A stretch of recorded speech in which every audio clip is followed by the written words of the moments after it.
Video Sports, only on Fox 47 News at 10. The Detroit Tigers were shut out by the Cleveland Indians yesterday for an MLB worst 8th time this season. They have scored the fewest runs in all of Major League Baseball now, and if they lost today, it'd be 8 losses in their last 9 games. Out to Progressive Field, the Tigers were hoping to avoid a sweep at the hands of the Indians. It was a good start for Detroit. On the 4th pitch of the game, Jacoby Jones sends that one out to left center field for his 9th home run of the season. Tigers grabbed the early lead. It wouldn't take long for the Indians to strike back, however, in part of a 5-run second inning for the Tribe. This is Bobby Bradley, highly touted prospect, making his debut, skying it on the left field line. Probably got to make that catch, Kristen Stewart, but he doesn't. That's a ground rule double, RBI. Again, Indians had 5 runs in that inning. In the bottom of the 5th, the Indians tack on another. This time it's Carlos Santana. That's a solo shot to right field. The Tigers go on to lose this one 8-3. They're swept out of Cleveland in the 3-game series. Detroit's losing streak now is at 4, and manager Ron Gardenhire says mistakes on defense have been the issue. We've had a lot of injuries in the infield, and yeah, it's a little rough. I mean, we're playing the shift, and the ball was hit right between Beckham and Goody. Goody had, I mean, that's an easy play for him, but he started to go to the bag. So little things like that, that's mental mistakes. Mental mistakes lead to a lot of physical mistakes, and that's kind of what we do. That's kind of what we do. The Lugnuts wrapping up a 4-game series in Dayton this afternoon. They take it 9-6. The final. Lansing earns a split of the 4-game series. The Michigan baseball team will kick off the College World Series finals tomorrow night at 7 p.m. against Vanderbilt on ESPN. The Wolverines have a chance to win a national championship for the first time since 1962 if they can take down Vandy in the best-of-3 series. The Wolverines were practicing in Omaha, Nebraska today ahead of tomorrow night's matchup. Hard to picture they would be in this spot as they were one of the final 4 teams to even make the NCAA tournament, but here they are. The Wolverines are ready to try and make even more history. Just excited for our players to get to be in this, this is uncharted waters for us, and to get this experience. This is awesome. So, we've been riding a hell of a ride, and we're just going to try to keep it going.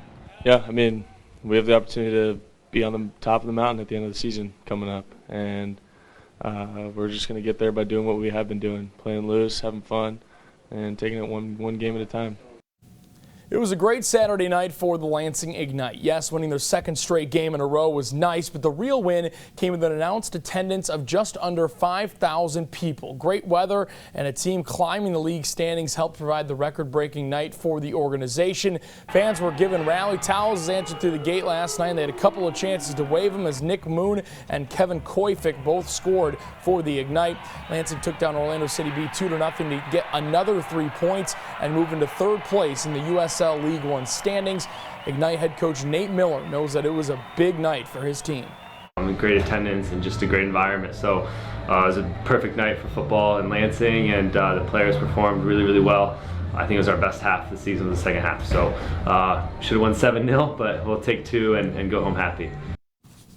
And the Lansing United Hoops on the road taking on the Michigan Legends today. The Hoops were coming off their first loss of the season. Now they have their first draw of the season as they tied the Legends today. 2-2 was the final. Lansing United remains on top of the Midwest Division standings. The United States women's soccer team has made quite the impression so far at the World Cup. The Americans went 3-0 in group play, outscoring its opponents 18-0. Now the real fun starts for the U.S. Group play is over, and we quickly move on to the knockout stage.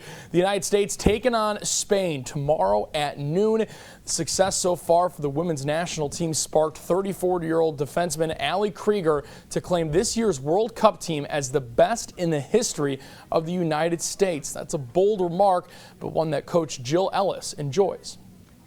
I will say this, there's confidence, but I think this team knows that everything is earned, right? Nothing is given. So I don't think, I like that comment because it speaks about the confidence a player has in the players around them and about the team. Here's a name Detroit Pistons fans were trying to forget: Josh Smith. Yes, that Josh Smith that still costs the Pistons over $5 million against their salary cap next season. Smith is out of the NBA and playing in Ice Cube's Big Three league now. The Big Three was in Detroit last night, so it was the return of Josh Smith. Only problem for Smith was his return didn't last very long as he was ejected for this shoving match with Royce White. Smith heard it from the Pistons fans who booed him before he even started playing and then cheered while he was ejected. Sort of a fitting capper to Smith's time in Detroit. And that was one of the worst signings of the recent era for the Pistons. But he's in the Big Three now, trying to make another career out of it. So good luck to him.